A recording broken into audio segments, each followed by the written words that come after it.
കൈലാസശൈലതുലനാഗസി ശബരായി നന്ദീശ്വര സ്വയമുപാഗത നിത്യമം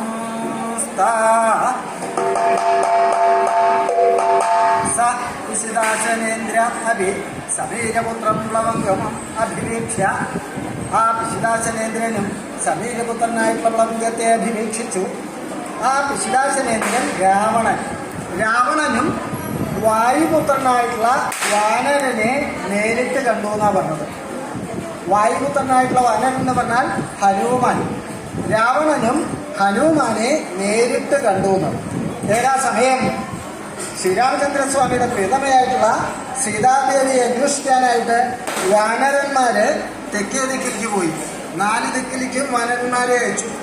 അതിൽ തെക്കേ ദിക്കിലേക്ക് പോയ വാനരന്മാരിൽ പ്രമുഖരായിരുന്നു ജാംബവാൻ, അംഗദൻ, ഹനുമാൻ തുടങ്ങിയവര്. ആ സമുദ്രത്തിന്റെ തീരം വരെ എത്തി. അവിടുന്ന് കിടക്കാൻ പറ്റാതെ കണ്ട് അവസാനം സമുദ്രം അതിക്രമിച്ച് ലങ്കയിലേക്ക് പോയത് ശ്രീ ഹനുമാനാണല്ലോ. അദ്ദേഹം അവിടെ ചെന്നു. പല സ്ഥലത്തും സീതാദേവിയെ അന്വേഷിച്ചു. അവിടെയൊന്നും കാണാൻ തരായില്ല. അവസാനം അശോകവനത്തിൽ ശിർഷവാവൃക്ഷത്തിന്റെ ചോട്ടിലിരിക്കുന്ന സീതാദേവിയെ കാണുണ്ടായി.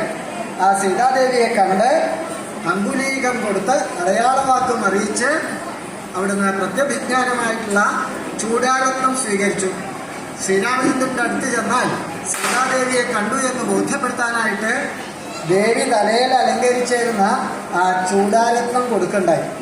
അത് സ്വീകരിച്ച് അവിടുന്ന് മടങ്ങി. വാസ്തവത്തിൽ അത്രേ ചെയ്യേണ്ട ആവശ്യമുള്ളൂ. കൽപ്പന അത്രയേ ഉള്ളൂ. ഇവിടുന്ന് വനജാശ്രമത്തിൽ നിന്ന് പുറപ്പെട്ടപ്പോ, സീതാന്വേഷണത്തിനായിട്ട് പുറപ്പെട്ടപ്പോ വാനരന്മാർക്കുള്ള നിർദ്ദേശം എന്തായിരുന്നു? 1 മാസം തികയുന്ന അന്ന് മടങ്ങി വരണം.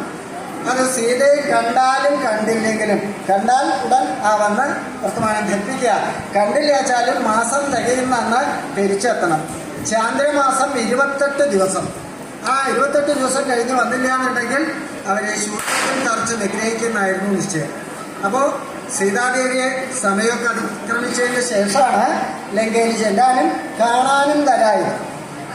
കാരണം ഇനി അവിടെ ചെന്നാൽ അപകടം ഉണ്ടാവില്ല എന്നറിയാം. സീതയെ കണ്ടുല്ലോ, അതുകൊണ്ട് ശിക്ഷ ഉണ്ടാവില്ല എന്നറിയാം. സീതയെ കണ്ട് മടങ്ങി പോവുകയുണ്ട്. പക്ഷെ ഹനുമാൻ അതല്ല ചെയ്തത്. എന്താ?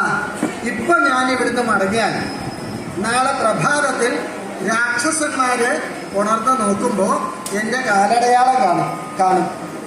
ഇതെന്താ അവിടെ പരിചയമില്ലാത്തൊരു അടയാളം? ഇത് എന്തിൻ്റെ ആരുടെ അന്വേഷണമാവും. അപ്പോൾ മനസ്സിലാവും വാനരൻ്റെ ആണെന്ന്.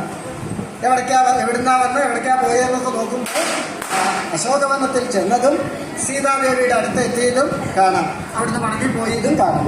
അപ്പോൾ മനസ്സിലാവും ആ സമയത്ത്, രാത്രി സമയത്ത് എല്ലാവരും ഉറങ്ങണ നേരത്ത് ഒരു കുരങ്ങൻ വന്ന് സീതാദേവിയെ കണ്ടുപോയി എന്ന് അവർ പറയും. അപ്പോൾ ഭീരു ആരും കാണാതെ കണ്ട് പേടിച്ച് സൂത്രത്തിൽ വന്ന് സീതയെ കണ്ടുപോയി എന്ന് പറഞ്ഞാൽ അത് തനിക്ക് മാത്രമല്ല രാമനും ഒക്കെ ഗുണമായിട്ടുള്ളതല്ല, ദോഷമായിട്ടുള്ളതാണ്.